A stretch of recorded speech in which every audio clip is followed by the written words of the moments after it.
Muddy River News. Our home, our news. Well, who is this pink lady we have here? Any guesses? It's Jamie Donnelly. Hi there. Jamie Donnelly. How do you like being in Hannibal so far? It is so great to be here. We are so lucky because people have been looking at us all these years, but now we get the chance to see the fans, to see the people who love what we did. So what a great joy for us. I bet. And we hear stories every time we meet new people about how much we meant to them at different times in their lives.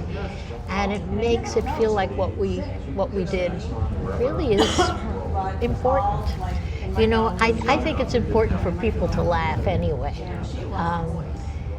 under any circumstances. But we've heard that, in New York, 9/11 happened, and the New York Times wrote about how watching 3 movies was the way that a lot of people kept themselves calm when they were afraid.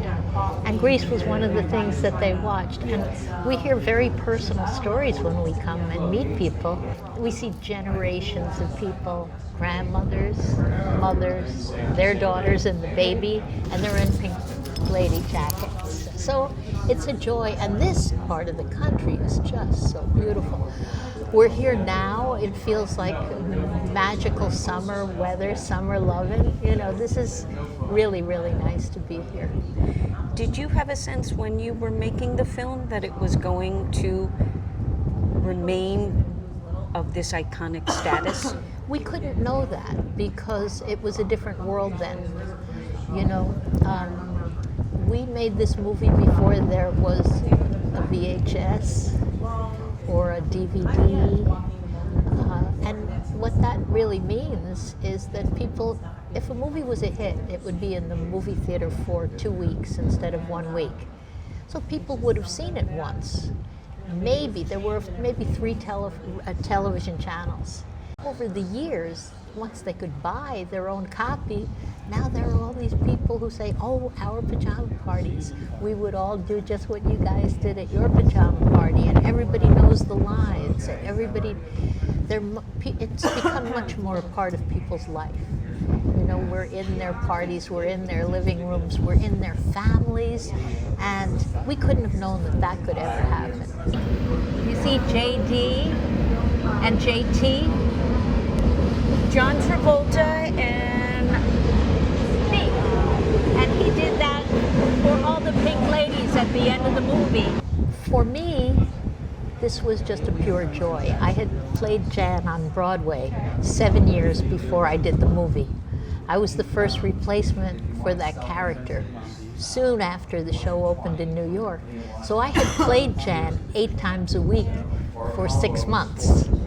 But it was 7 years later, and I was very surprised that I was able to still play a teenager, but it worked out. I think we had more of a sense of humor about being a teenager than teenagers do.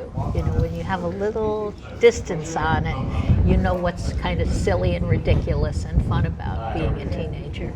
So for me, I knew all the songs. I had worked with the choreographer, Pat Birch, and so I just got to play. I just got to have a good time. There were things that I knew how to get laughs.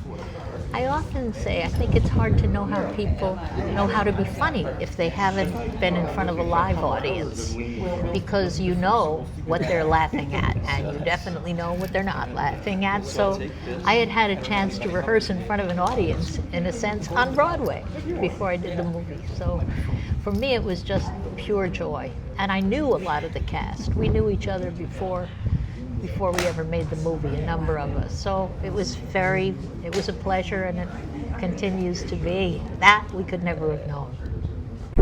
Muddy River News. Our home, our news.